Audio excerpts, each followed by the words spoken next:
오늘 우리에게 주시는 하나님의 말씀은 신약 요한복음 4장 5절에서 14절 말씀입니다. 사마리아에 있는 수가라 하는 동네에 이르니 야곱이 그 아들 요셉에게 준 땅이 가깝고 거기 또 야곱의 우물이 있더라. 예수께서 길 가시다가 피곤하여 우물 곁에 그대로 앉으시니 때가 6시쯤 되었더라. 사마리아 여자 한 사람이 물을 기르러 왔음에 예수께서 물을 좀 달라 하시니 이는 제자들이 먹을 것을 사러 그 동네에 갔음이더라. 사마리아 여자가 이르되 당신은 유대인으로서 어찌하여 사마리아 여자인 나에게 물을 달라 하니까 하니 이는 유대인이 사마리아인과 상종하지 아니함이더라. 예수께서 대답하여 이르시되 내가 만일 하나님의 선물과 또 내게 물 좀 달라 하는 이가 누구인지 알았더라면 내가 그에게 구하였을 것이요 그가 생수를 내게 주었으리라. 여자가 이르되 주여 물기를 그릇도 없고 이 우물은 깊은데 어디서 당신이 그 생수를 얻겠사옵나이까. 우리 조상 야곱이 이 우물을 우리에게 주셨고 또 여기서 자기와 자기 아들들과 짐승이 다 마셨는데 당신이 야곱보다 더 크니이까. 예수께서 대답하여 이르시되 이 물을 마시는 자마다 다시 목마르려니와 내가 주는 물을 마시는 자는 영원히 목마르지 아니하리니 내가 주는 물은 그 속에서 영생하도록 솟아나는 샘물이 되리라. 이는 살아계신 하나님의 말씀입니다. 아멘. 오늘도 우리가 세상 사람들과의 만남을 즐거워하기 이전에 예수님과의 만남을 통하여서 복되고 아름다운 삶을 살아가는 믿음의 귀한 자녀들이 되시기를 주님의 이름으로 간절히 축원을 드립니다. 오늘도 주의 날을 맞이하여 주님의 거룩한 전에 달려나와서 영과 진리를 다해서 드려지는 아름다운 예배가 우리 하나님께서 받으시는 은혜의 예배가 될 줄로 믿습니다.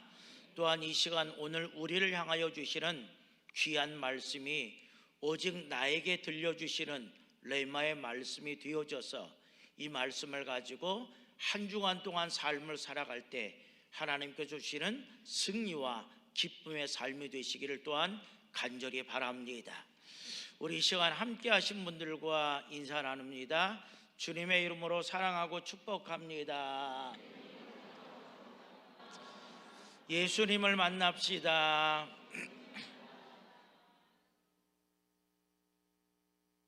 여러분들이 잘 아시는 이야기 중에 하나입니다. 영국의 수상을 지냈던 윈스턴 처칠이라고 하는 사람이 있습니다. 이 사람은요, 꽤 부유한 가정에서 태어납니다. 그런데 어느 날 연못가에서 놀다가 우물에 빠지게 됩니다. 물에 빠지게 되죠. 그런데 그 순간에 가난한 친구가 그를 구해주게 됩니다. 그러니 처칠의 아버지가 얼마나 고마워했을까요? 그래서 그 친구에게 물었습니다. 내가 원하는 게 뭐냐?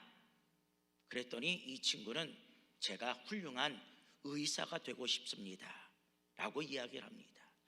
그래서 이 처칠의 아버지가 그를 잘 물신양면으로 도와줘서 그가 후에는 아주 훌륭한 의사가 되어지게 됩니다. 여러분, 이 만남은 단순한 만남이 아니고 인생과 미래가 달라지는 아주 귀하고 좋은 만남입니다. 그런데 이 만남이 여기에서 끝나지를 않습니다. 세월이 흘러서 이 처칠이 폐암에 걸리게 됩니다. 그때 그 친구가 찾아와서 이런 말을 합니다.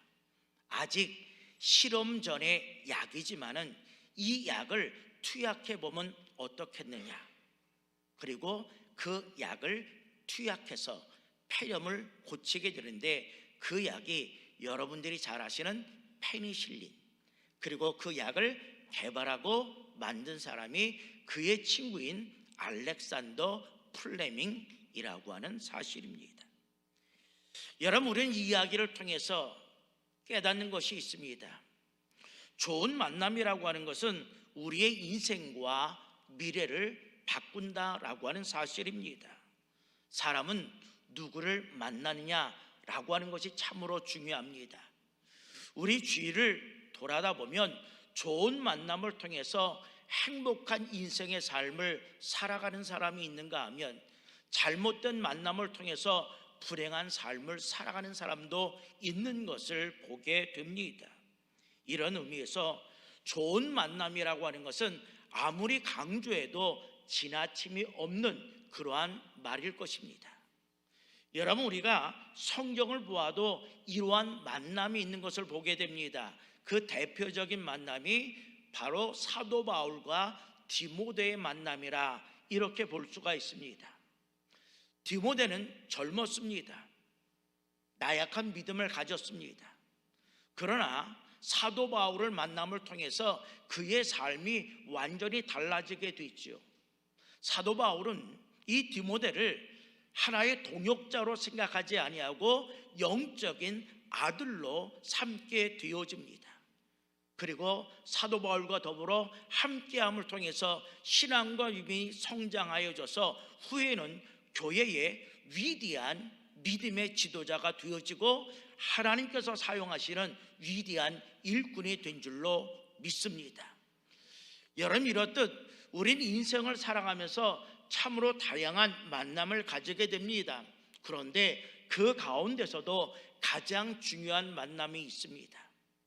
우리에게 영원한 생명을 주시고 죽을 수밖에 없는 우리를 십자가의 역사를 통해서 구원하여 주신 예수님과의 만남, 이 만남은 우리의 인생의 만남 중에서 없어서는 아니 될 가장 중요한 만남인 줄로 믿습니다. 여러분, 우리가 오늘 읽은 본문의 말씀이 바로 이러한 만남을 기록하고 있습니다. 오늘 말씀에 보면 불행한 만남의 삶을 살았던 한 여인이 소개되고 있습니다. 이 여인은 사마리아 여인입니다. 이 여인은 그의 부모를 사마리아인을 만났기 때문에 불행한 삶의 시작이 됩니다. 가진 것이 없고 때로는 가난했기 때문에 좋은 선생을 만나지 못했고 배움의 기회를 얻지를 못했습니다. 배움의 기회를 얻지 못하다 보니까 먹고 사는 것이 얼마나 어렵겠습니까? 먹고 살기 위해서 남편 5을 만나는 불륜의 여인으로 전락해 버리고 맙니다. 불륜의 여인, 이 사람에게 누가 친구가 되어 주겠습니까? 어느 누구도 이 사람을 만나려고 하지 않습니다. 그러고 나는 스스로 불륜의 여인이라고 하는 스스로의 낙인 때문에 사람을 만나는 것조차도 두려워했던 여인, 이 여인이 오늘 본문에 등장하는 사마리아 여인입니다. 이 사람은요, 만남의 축복을 가지지 못했던 불행한 여인, 그러한 삶을 살아가면서 세상을 원망하고 세상을 증오하며 세상을 향해서 적개심을 품고 살아왔던 여인입니다. 그런데 이 여인이 인생 속에 극적 반전을 이루게 됩니다. 바로 우물가에서 누구를 만나게 됩니까? 예수님을 만나게 되는 줄로 믿습니다. 그래서 지금까지 불행한 만남의 삶의 연속 속에서 이제 행복한 만남을 비로소 갖게 됩니다. 이 여인은 예수님을 만남을 통해서 구원함을 받았고 하나님의 백성이 되었고 하나님께 사랑받는 딸이 된 줄로 믿습니다. 우리는 오늘 사순절 5번째 주일을 맞이하면서 다시 한번 예수님의 모습을 생각하며 예수님께서 오늘 우리에게 주신 이 십자가를 지고 예수 그리스도를 만남을 통해서 이 수가성 여인이 예수님의 만남을 통해서 변화되었던 것처럼 오늘 우리도 십자가를 지고 예수 그리스도를 만남을 통해서 우리의 삶이 변화되고자 결단하는 은혜 귀한 시간이 되시기를 주님의 이름으로 간절히 축원을 드립니다. 자, 그렇다고 한다면 여러분, 오늘 만남을 통해서, 오늘 귀한 말씀을 통해서 우리가 첫 번째로 생각해 볼 수 있는 것은 무엇이냐? 물을 좀 달라고 말씀하시는 예수님과 대화하는 만남, 이 만남이 오늘 우리들에게도 필요한 줄로 믿습니다. 자, 오늘 보면 7절에 있는 말씀을 여러분 보시기를 바랍니다. 사마리아 여자 한 사람이, 자, 사마리아 여자 한 사람, 그냥 여자가 아니라 사마리아 여자. 여러분, 그때 당시에 사마리아라고 하는 지역은요, 종교적으로 혈통적으로 부정한 지역으로 알려져 있습니다. 그리고 특별히 부정한 지역에서 살아가는 이 여인은요, 부정한 여인으로 많은 사람에게 지칭이 됩니다. 그리고 이 부정한 여인은요, 다른 사람까지도 부정하게 만드는 전파력이 있다라고 해서 이 사마리아 여인들을 멀리 했습니다. 그런데 이 여인은 어떤 여인이냐? 부정한 여인 가운데 더 부정한 여인으로 이름이 난 사람입니다. 여러분, 그 이유가 그 사람의 삶을 통해서 우리가 생각해 볼 수 있어요. 여러분, 18절에 있는 말씀 잠시건 접어두고 18절 말씀 보세요. 그 사람의 삶이 어땠느냐? 너에게는 남편 5이 있었다는 거예요. 결혼을 몇 번 했다는 겁니까? 몇 번 했다는 거예요? 한 번에 남편 5을 둘 수 없잖아요. 5번을 결혼했다는 얘기입니다. 그런데 문제는 뭐냐? 지금 있는 자도 내 남편이 아니다. 내 말이 참되도다. 이렇게 말씀하고 있다라고 하는 거죠. 여러분, 그때 당시에 정통 유대인들은요, 이런 사람들과 접촉을 피하는 것이 정상입니다. 그런데 예수님은요, 이 유대인의 전통을 깨버리고 바로 이 사마리아 여인과 더불어 함께 대화를 하게 된다는 거예요. 자, 다시 한번 7절로 넘어가 보시기를 바랍니다. 이 여인이 왜 우물가에 왔느냐? 물을 기르러 왔다라는 거예요. 여러분, 대부분 그때 당시 물을 기르러 올 때는요, 떼약볕이 비치는 한낮에 오지 않습니다. 때로는 아침과 저녁 선선할 때 찾아와요. 근데 이 여인은요, 어느 누구도 없는 그 시간에 홀로 와서 물을 깃는 겁니다. 그런데 갑자기 유대인의 남자가 나타나서 뭐라고 얘기를 하는 거예요? 나에게 물 좀 주십시오 라고 얘기합니다. 자, 자연스럽게 예수님께서 여인과 대화하기 위하여 물을 달라라고 이야기를 합니다. 이런 이야기를 듣는 가운데 그동안 소외됐던 이 여인이 누구께 문을 여는 거예요? 예수님께 문을 열게 되어졌다는 사실이 있죠. 예수님은 일상의 대화를 나누는 가운데 이제 생수에 대한 영적인 대화까지도 이 여인을 통해서 함께 나누게 됩니다. 여러분, 우린 이런 생각을 할 때가 있어요. 상대방의 마음을 쉽게 열기 위한 방법은 내가 그에게 무엇을 주는 것이다 라고 생각할 때가 있어요. 여러분, 그런데 이것은 실제로 그렇지 않습니다. 여러분, 열등감을 가지고 있는 사람에게 무엇을 준다라고 할 때는요, 그 사람이 나를 어떻게 사용하려고 무엇을 주려고 하느냐라고 하는 마음 때문에요, 마음을 어떻게 하는지 아세요? 더 굳게 닫을 수밖에 없다는 거예요. 여러분들, 예수님은요, 사마리아 그 여인을 존중합니다. 자연스럽게 마음을 열게 만드는 거예요. 여러분, 사람과 가까워지기 위해서는요, 가장 중요한 것은 그 사람을 인정하고 존중하는 일입니다. 여러분, 우리가 사람을 만나도요, 마음의 문이 열려야 뭐 할 수 있어요? 대화할 수 있어요. 여러분, 대화하기 위해서는요, 마음의 문을 열어야 해요. 대화하는 가운데 그 다음에 대화가 되어지면 무엇을 전할 수 있어요? 복음을 전할 수 있다는 거죠. 여러분, 이것이 바로 예수님의 전도법이라고 하는 것을 우리는 알 수가 있습니다. 자, 그런데 만약 처음부터 예수님께서 그 여인, 낯선 여인이죠, 특별히 유대인의 남자가 이방인인 사마리아 여인에게 야, 내가 너에게 생수를 주겠다라고 말했다고 한다면 이 여인의 마음의 문이 열렸을까요? 아마 그 마음은 더욱더 굳게 닫혔을 겁니다. 아마도 저 사람이 나를 어떻게 하려고 하느냐라고는 경계심의 마음이 더 크게 작용을 했을 겁니다. 그런데 여러분, 물을 좀 달라라고 하는 것은 이 여인이 수용할 수 있는 말이에요, 수용하지 못할 말이에요?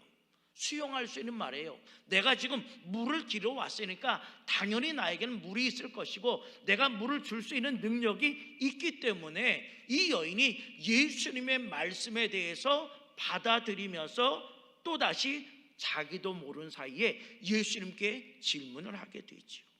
9절에 있는 말씀 보세요.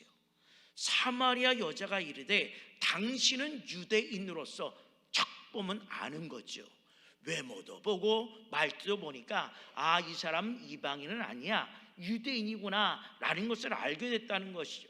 그러면서 어찌하여 있을 수 없는 일을 지금 나에게 행하는 거지요. 어떻게 유대인의 남자가 이방인의 여자에게 말을 걸어? 유대인 전통에서는 있을 수 없는 일이야, 이런 생각을 하는 거죠. 그러면서 사마리아 여자인, 그냥 사마리아인도 아니에요, 사마리아 여자인. 그러니까 여러분 잘 생각 없어요? 유대인과 사마리아, 남자와 여자, 이미 뭐예요? 벽이 생겨 있는 그런 시점이에요. 이미 벽이 있는 거예요. 그런데 나에게 물을 달라 하라이까 하니, 자, 있을 수가 없는 일이 지금 이루어지고 있다라고 하는 사실입니다. 이 말은 다른 말로 말하면 대화함을 통해서 소통이 시작되어졌다라고 하는 거예요. 이것이 누구의 대화법이에요? 예수님의 대화법이에요.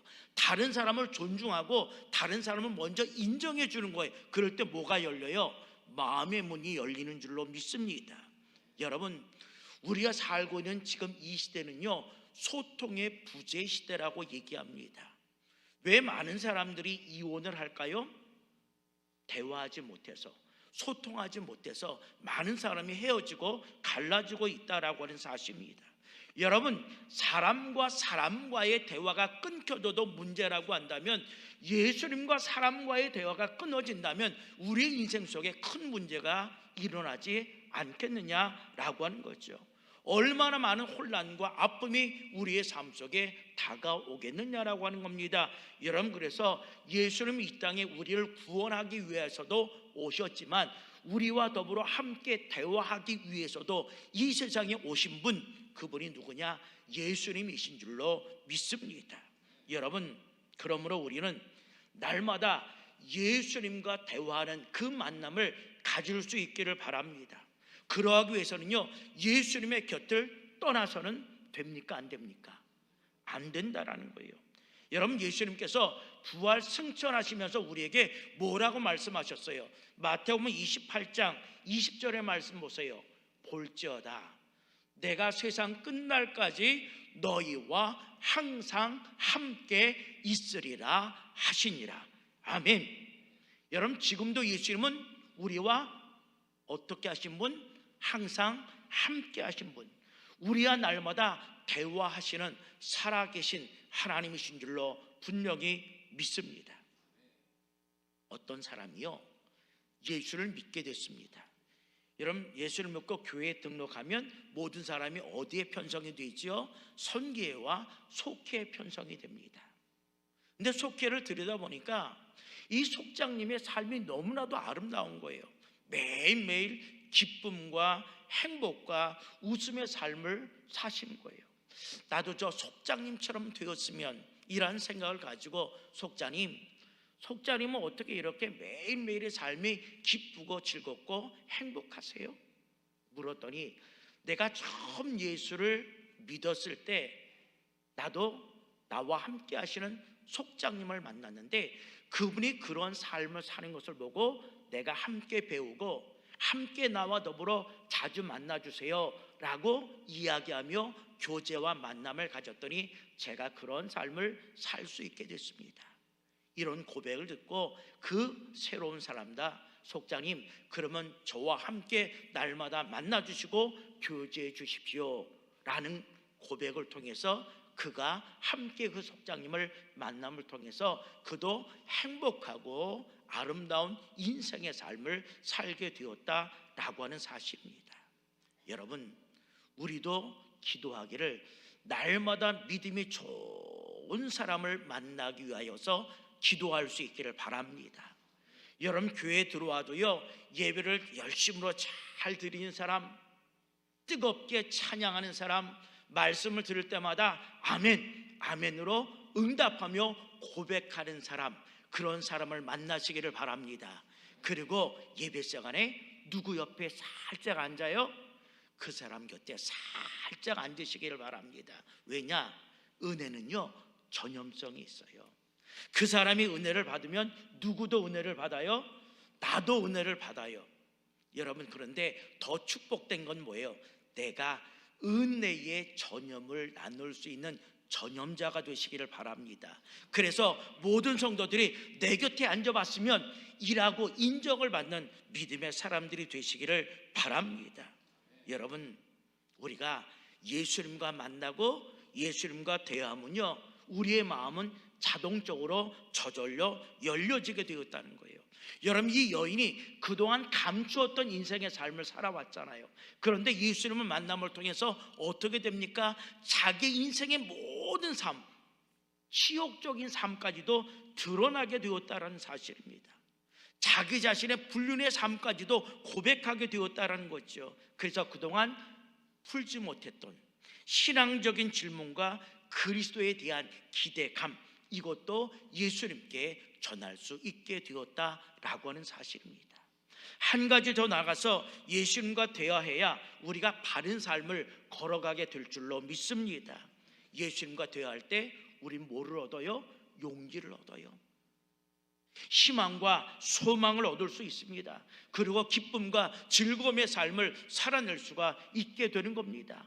더 나아가서 우리가 예수님과 대함으로써 평화와 하나님께서 주시는 진정한 안식을 누리며 살아가게 될 줄로 믿습니다. 예수님이 우리에게 말씀하셨잖아요. 마태복음 11장 28절의 말씀 보면 이렇게 우리에게 말씀하고 있어요. 수고하고 무거운 짐진 자들아, 다 누구에게 오라?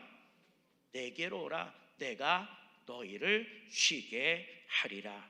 아멘. 우리가 예수님과 대함을 통해서 우리 주님께서 주시는 평화와 안식의 삶을 날마다 누리며 살아가는 성도들이 되시기를 간절히 바랍니다. 마지막 오늘 말씀을 통해서 두 번째로 생각해 볼 수 있는 것은 무엇이냐? 생명을 주시는 구세주가 되시는 예수 그리스도로 만나는 만남, 이것이 우리에게 반드시 필요한 줄로 믿습니다. 자, 오늘 본문 10절에 있는 말씀을 보세요. 이렇게 기록하고 있죠.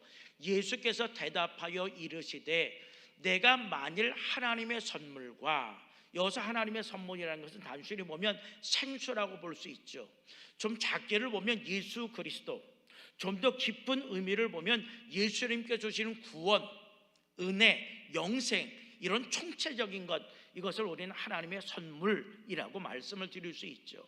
또 내게 물 좀 달라 하는 이가 누구인 줄 알았더라면 내가 그에게 구하였을 것이요 그가 생수를 내게 주었으리라. 아멘. 자, 이 말씀을 드린 여인은 무엇이라고 예수님께 질문을 할까요? 오늘 11절에 있는 말씀을 보면 이렇게 질문을 하고 있습니다. 여자가 이르되 주여. 여기서 주여라고 하는 것은 선생님이라는 의미입니다. 우리가 앞에서 처음에는요, 예수님을 누구라고 얘기했어요? 유대인이라고 얘기했죠. 근데 조금 시간이 지나서 보니까 오늘 여기는 주님이라고 얘기했어요. 메시아는 아니죠. 그냥 선생님 정도의 호칭입니다. 물 기를 그릇도 없고 당신은 물을 뚫을 수 있는 도구도 없지 않습니까? 그리고 이 물은 깊어요. 야곱의 우물은 아주 깊습니다. 그런데 당신이 그 생수를 어떻게 얻을 수 있겠습니까? 라고 궁금해서 사마리아 여인이 예수님께 묻는 겁니다. 그런데 이 여인의 고백이요, 점점 깊어져 가지요. 19절의 말씀 보니까 이렇게 또 기록해요. 여자가 이르되 주여, 내가 보니까 당신은 누구예요? 선지자라고 얘기합니다. 처음에는 유대인, 그 다음엔 뭐예요? 선생님. 지금 뭐라고 얘기해요? 선지자, 훌륭한 선지자. 왜냐? 예수님께서 나의 과거도 알고 계시고 지금 현재의 삶도 알고 계시니까 이 사람은 일반적인 선생님이 아니라 미래를 바라볼 수 있는 선지자구나 라고 하는 생각을 가지게 됐다는 거예요. 그래서 지금은 뭐라고 고백하고 있어요? 선지자라고 고백을 하고 있죠. 자, 그리고 29절에 뭐라고 이야기를 하고 있습니까? 내가 행한 모든 일을 내게 말한 사람을 와서 보라. 예수님께서는 나의 모든 것을 다 아시는 바야. 그러니까 이는 누구가 아니냐라고 고백하고 있죠. 그리스도가 아니냐라고 고백을 하고 있어요. 여러분, 이 여인의 고백이 점점 달라지고 있다는 거죠. 처음에는 예수님을 누구로 생각했어요? 중요해요. 유대인. 그 다음에 예수님을 누구로 생각했어요? 선생님. 그 다음에 예수님을 누구로 생각했어요? 선지자. 근데 지금에 와서 예수님을 누구로 생각합니까? 그리스도라고 고백을 하고 있다는 거예요. 여러분, 아는 것과 고백하는 것은 달라요. 사랑하는 것과 고백하는 것도 역시 다릅니다. 여러분, 사랑했기 때문에 결혼했을까요? 천만의 말씀. 사랑한다라고 하는 고백을 하고 그 고백을 상대방이 받아들였기 때문에 비로소 뭐를 한 거예요? 결혼을 한 거예요. 마치 베드로가 신앙 고백했던 것처럼 주는 그리스도시요 살아계신 하나님의 아들이십니다 라고 하는 그런 고백, 이 고백이 오늘 우리에게도 필요한 고백인 줄로 믿습니다. 자, 보세요. 이 여인은 조금씩 변화되는 모습을 가지고 있습니다. 그리고 마침내 예수님을 누구라고 고백해요? 그리스도라고 고백을 하고 있습니다. 자, 그리고 예수님을 만난 이 믿음이 이제 단순한 만남이 아니라 나를 구원하여 주신 예수 그리스도와의 만남이 되어졌을 때 그는 감격과 충격을 받게 됩니다. 그래서 그가 물을 뚫어 오서 가져왔던 물동이를 버려두고 뛰어 어디로 들어갔다 했어요? 동네로 들어가서 이제 자기의 삶의 모든 것을 감추었던 이 여인이 동네 속으로 들어가서 여러분 이제 와서 보십시오. 내가 예수 그리스도를 만났습니다. 여러분도 만나시기를 바랍니다. 자신에게 예수 그리스도를 만나라고 외치는 삶의 인생으로 변화된 줄로 믿습니다. 감추었던 인생이 드러났던 인생, 의기소침하며 살던 인생이 많은 사람에게 외침의 인생으로 바꿔질 수 있는 이유는 무엇이었을까요?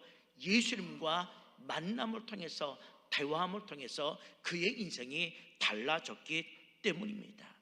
여러분, 그렇기 때문에 생수를 주시는 예수 그리스도의 만남, 이것이 뭐냐? 생명인 줄로 믿습니다. 그래서 우리가 세상에 살면서 하나님을 만난 것은 생명을 만난 것이요, 하나님을 떠난 것은 죽음을 만난 것과 마찬가지다라고 하는 겁니다. 그런데 우리는 예수님을 지금 어떤 분으로 만나고 있습니까? 유대인으로 만나고 있습니까? 아니면 선생님으로 만나고 있습니까? 아니면 선지자로서의 만남을 가지고 있습니까? 우리는 예수님을 나의 구세주이신 예수 그리스도로 만날 수 있기를 간절히 바랍니다. 그러면서 예수님께서 11절의 사마리아 여인의 질문에 무엇이라고 답변하고 있느냐? 11절은요, 여자가 이르되 주여 물기를 그릇도 없고 이 물을 깊은 데서 어디서 당신이 그 생수를 얻을 수가 있겠습니까? 라고 물어봄에 대해서 예수님께서 뭐라고 답변해요? 13절 14절 보세요. 예수께서 대답하여 이르시되 이 물을 마시는 자마다 다시 목마르려니와. 여러분, 이 물이라는 거예요. 우물을 통해서 길러진 물이 있지요. 이 물은요, 한 번 먹는다고 해서 영원토록 가래지는 목이 아닙니다. 이것은요, 세상적인 것을 의미해요. 권력, 명예, 지식, 재물, 채워도 채워지지 아니하는 세상의 욕심을 의미하고 있습니다. 이 물은요, 다시 목마른다는 거예요. 또 다른 갈증이 일어나게 된다는 거죠. 자, 그런데 내가 주는 물을 마시는 자는 영원히 목마르지 아니하리니 이 물은 단 일회적인 물의 마심이지만은 영적인 풍성함을 가져다 주는 물이다, 이렇게 말씀하고 있습니다. 그러면서 그 속에서 영생하도록 솟아나는 샘물이 되리라. 아멘. 결국 뭐예요? 계속해서 솟아나는 물이라는 거예요. 여러분, 여기서 말씀하시는 영생은요, 단순히 오래 산다라는 어떤 양적인 면을 의미하는 것이 아니라 하나님과 늘 교제하는 질적인 풍성함, 이것을 의미하고 있는 말씀입니다. 자, 이 여인은요, 결국 예수님을 만남을 통해서 그의 인생의 삶이 완전히 변화되게 됩니다. 세상을 부정적으로 바라보던 그의 인생이 이제는 기쁨과 감격으로 인하여서 물덩이를 던져버리고 동네로 달려가는 삶으로 바뀌었다라는 사실이 있죠.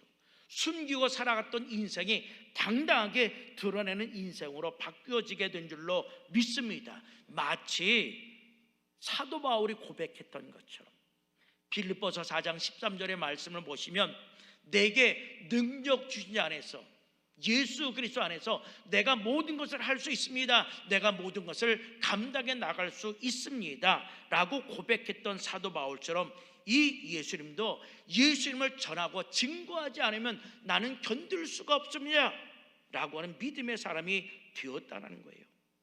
여러분, 이 여인의 변화는요, 총체적인 변화입니다. 그의 삶의 태도가 바뀌었고요, 그의 인생관이 바뀌었고요, 그의 가치관이 변화된 줄로 믿습니다. 여러분, 마찬가지로 우리가 예수님을 만나고 예수님과 더불어 생각하며 우리의 예수님과 대화할 때 이 여인처럼 우리의 삶의 총체적인 변화가 있기를 간절히 바랍니다. 그리고 예수님과의 만남이 우리의 삶 속에 영원토록 지속될 수 있기를 간절히 바랍니다. 그리고 사순절을 보내는 우리는 주님을 따르는 마음으로 십자가를 지고 회개하며 정결함과 깨끗함을 통해서 늘 작은 예수로서의 삶을 살아낼 수 있는 믿음의 사람들이 되어야 할 줄로 믿습니다. 사랑하는 성도 여러분, 그런데 오늘 우리들의 삶의 모습은 어떠합니까? 늘 예수님과 만나며 예수님과 대화하는 삶을 살아가고 있습니까? 예수님과의 만남은 단순한 만남이 아닙니다. 우리의 인생을 새롭게 변화시키는 생명의 만남입니다. 그러므로 우리는 날마다 예수님과 대화하며 그분을 구세주로 깊이 만나는 삶을 사시기를 바랍니다. 그리고 수가성 여인이 예수님을 만남을 통해서 그의 인생의 삶의 변화를 가져왔던 것처럼 우리도 예수님을 만남으로 말미암아 우리의 삶이 변화되고 또한 우리를 변화시킨 주님의 고난에 함께 참여하여 결코 우리 주님 외롭게 해드리지 아니하는 사순절이 되시기를 주님의 이름으로 간절히 축원을 드립니다.